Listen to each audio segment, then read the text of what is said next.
Good morning students. Today we are going to see the experiment open circuit and load characteristic of separately excited DC generator. So earlier we saw the same experiment in the self-excited DC generator. So what is the difference between self and separately excited? So in the separately excited we are going to give the excitation separately from a DC supply. Whereas in self-excitation there will be excitation which will be provided by the field winding of your machine itself.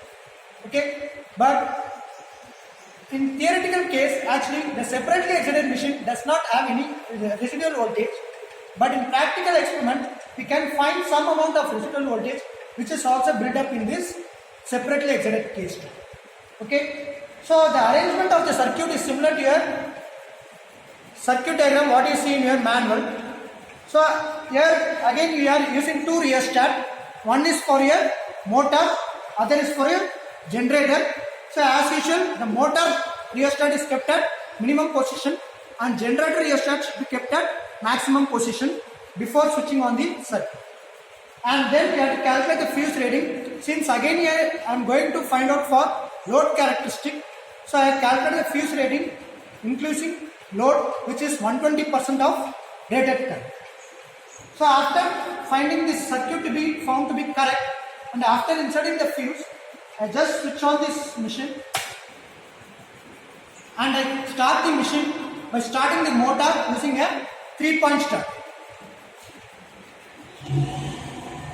But in our laboratory, since I have used compound motor which is having a characteristic similar to similar to the shunt motor, so I have used a 4-point start. Okay. So the 3-point starter can be made as 4-point starter by connecting the neutral of the starter with the negative of your supply. Okay. So now, before building the voltage to perform the OC characteristic, you can observe there is some residual voltage. Okay. Now I vary this voltage by building the flux as usual what we did in our self-exit. Okay. So I have to vary the flux of your generator to obtain the rated voltage. Okay. So to vary this flux, again I have to switch on this SPST switch. Now your field of your generator is connected to the machine. I vary the field from maximum. I am varying the rheostat to minimum position, which means field will increase. Field current will increase. So as the field current increase, flux will increase. So as the flux increase, you can see the voltage also increases proportionally as per Faraday law. Okay. So for every instant of flux variation, for every instant of flux, I have to note down the field current value, the voltage built up due to the flux. Okay. Right. So I have to vary this till I get the rated voltage. So with this, I have to take some 4 or 5 readings for obtaining my rated voltage. Okay. So now let me bring it directly to the rated voltage.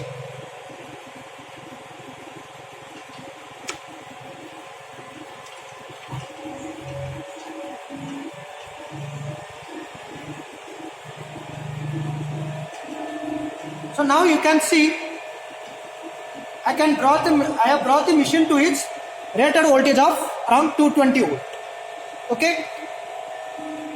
So now the open circuit characteristic is performed. So I have varied the flux. For every variation of flux, I have to note down the field current and voltage till I bring the flux to bring to the machine to its rated voltage. Okay. So now I am parallelly going to perform the load characteristic, for which I have connected already a load ammeter in series with the load. Here again, since my rated current is 7 amps, I have to vary the load.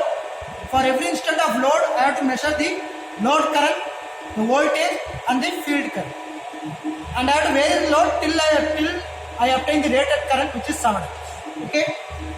So here you can see I have got a load with different variation starting from minimum of 250 watts.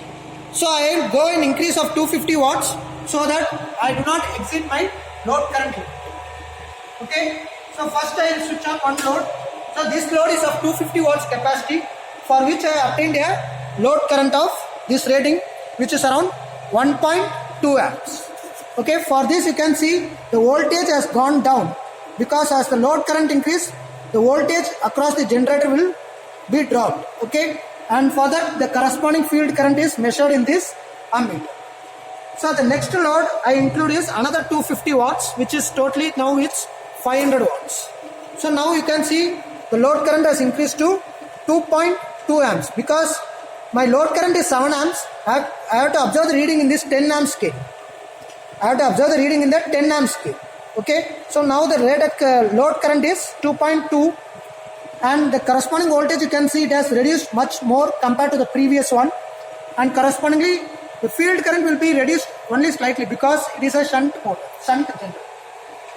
Okay, so like this I have to vary the load in steps. For every step variation of load I have to note down the load current, but see that it should not exceed 7 amps. Okay, so once you take the reading till the 7 amp reading, okay, then you have to switch off all your loads.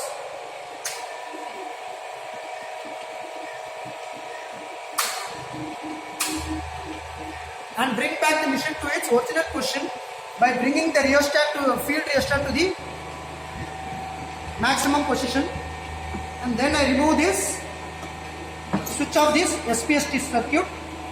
Finally I have to switch off the supply. Okay, thank you.